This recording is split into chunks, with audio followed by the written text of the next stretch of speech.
حاجی میگه خستم. میگم حاجی از چی خسته؟ میگه از زندگی. میگم خب حاجی جان ما چیکار بکنیم که درست بشه این قضیه؟ گفت الان فقط باید املت به من بدی. گفتم حاجی جون چند تا املت تخم مرغ دوش باشه؟ آقا حاجی داره میره خرابه. از مغز سالم هیچ وقت زندگی خسته نمیشه. قشنگترین چیزی که ما داریم مثل کادو زندگیه. ولی مغز امثال آدم‌های خرابی مثل تو یه روز زندگی این رنگی میمونه، یه روز اون رنگی میمونه. ما یه رنگ همش. با کی تو ماشینی؟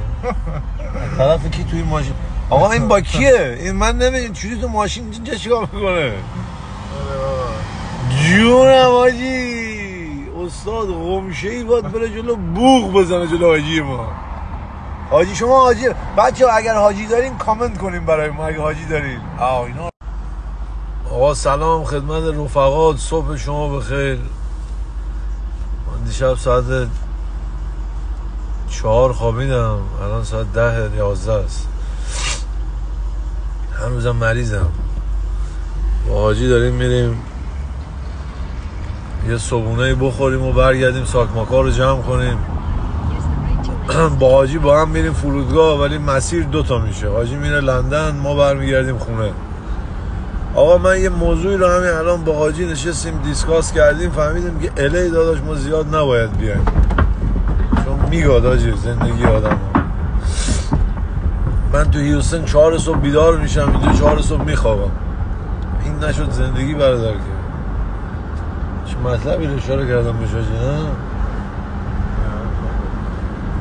نه حاجی رو باید با باد کمپرسی بیدار کنین، انقدر خسته. اینجا خب ما خودمون ایرانییم دیگه، بعد ایرانی هم با معرفتن دیگه حاجی. حالا من کاری ندارم. آقا یه سری آدما از یه سری آدما همیشه طلب یه چیزی رو دارن، یه چیزی میخوان، بعد که به اون چیزشون نمیرسن میگن کلا همه آدمای بدی ان، لج میکنن. فهمیدی؟ ولی من یه خوبی که الحمدلله هست، چیزی از کسی نمیخوام. فهمیدی چوری شد؟ اینجا رو نگاه کنید تا بقیه داستان رو بگم.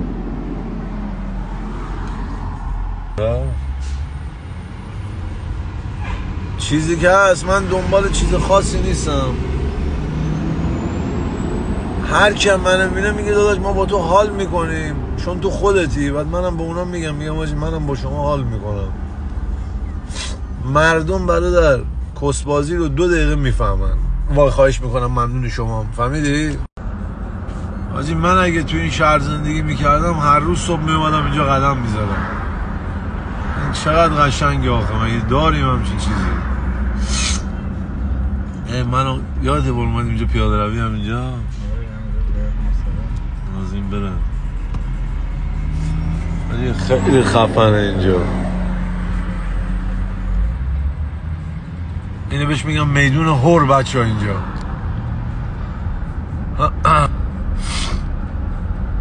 داشتم عرض میکردم خدمت رفقای نازنین، آیسی برادر جان خلاصه. آیسی خلاصه. آیسی دنبال چیز خاصی هم نیست، همین فرمون میره جلو. داشت ما عشق مردم رو داشته باشم، مایه رو الله میرسونه برادر. متوجه شدی چوری شد؟ مایه رو الله میرسونه. من با آدم ها داداش دنبال مایه نیستم. من حاجی جونم همینطور. حاجی عینک زد که FBI اینجا فیلم بگیره از نظام. حاجی جون من عینک زد. صحبت این که برادر وضعیت زندگی کیری حاجی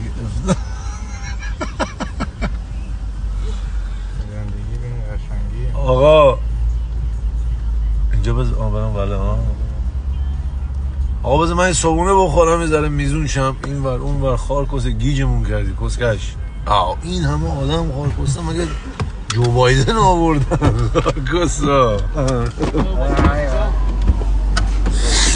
Thanks brother. I appreciate it man. I'm great. How are you? Good. I'm gonna leave it here. حاجی 3 تا قرص آوردم از سردرد بخورم.